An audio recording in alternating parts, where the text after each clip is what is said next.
Miesha, I'm glad that you brought up Gable Steveson because before I got caught off on my absolutely necessary Renee Paquette to AEW conversation, you mentioned you were at SummerSlam, and that was where Gable Steveson came out for WWE for the first time in the ring. I think he'd been ringside at like Takeover or something, but you were there for that, and now he's officially signed. Are you? How do you feel about Gable choosing pro wrestling? I guess over UFC. I know Dana was interested in him as well.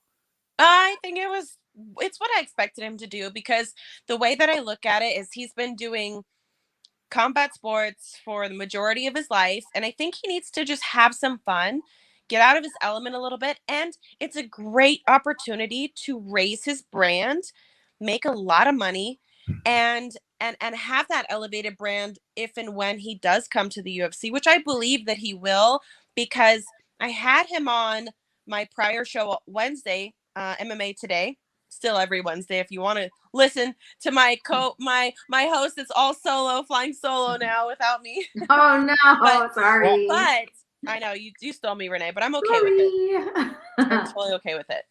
But and I said, what is it that really gets you fired up? What is it? And he said, being the baddest man on the planet, like that's really, and granted he's the baddest wrestler on the planet, with the Olympic gold. I still think that kind of fire to have that label eventually will come around, but he should play right now. He should be having fun. He should be going over and do pro wrestling. He should get into movies. He's got every door and avenue open to him right now. Let him venture off and elevate that brand and have some fun while he's doing it. And then he can get serious and talk about fighting someone like Francis Ngannou, who's just one of the scariest individuals to walk the face of the planet. So I think it's the perfect choice right now. There's something also to be said about, I wonder if there will be a point in time. I mean, I'm not sure what the status of the relationship is between Vince and Dana right now. I mean, obviously those men must have been in the same room at a certain time, and what that relationship will be like if there is a way for somebody to be under contracts with both companies, to step in and do pro fights here and there. I mean, obviously, with Brock Lesnar coming from UFC, I mean, there's been so much talk about DC wanting to do some stuff with WWE. I think everyone's kind of been waiting for moments like that to happen, that maybe somebody like Gable Steveson, so young, he's got so much ahead of him. Maybe there's a way for him to juggle both at some point. I don't know.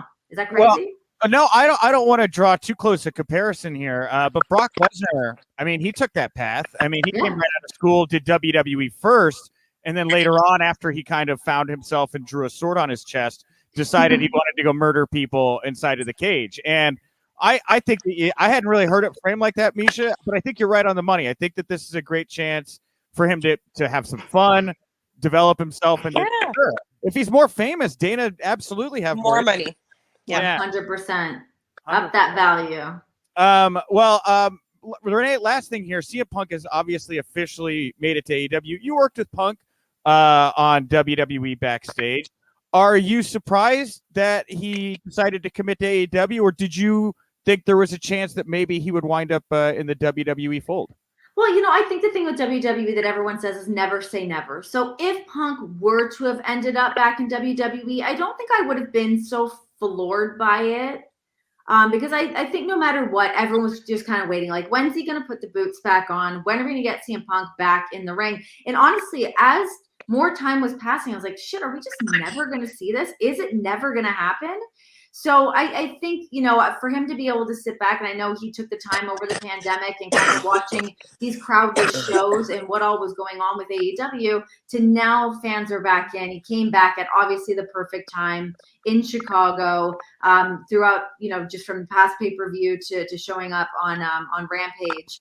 But I'm not surprised that it was AEW decided to go to. I think the thing for him, I mean, whether it's talking money, talking dates, whatever it comes down to, it's the storylines and the people that he wants to work with. I don't think there was anything fresh and new in WWE that he really wanted to do. I don't think there was anyone there that he wanted to work that he hasn't already worked, storylines that he's not already been able to do. I mean, whether it was at AEW or at Ring of Honor or what have you, to now looking at things being busted wide open at AEW and having, Adam Cole's there now. We've got the Kenny Omegas, the Young Bucks.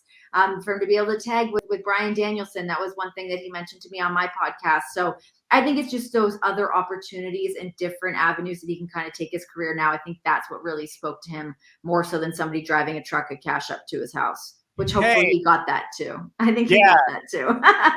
Porque no los dos, right? Yeah, exactly. If you could get both, do it. Yes. Well, thank you both. This is a wonderful conversation. So happy you guys or ladies are out on the airwaves every Monday, 2 to 5 Eastern, Sirius XM, Fight Nation, Channel 156, Sirius XM radios, and of course the SXM app. Renee Paquette, Miesha Tate, thank you both very much for the time here today. Yeah, thanks so much for having me. Got it.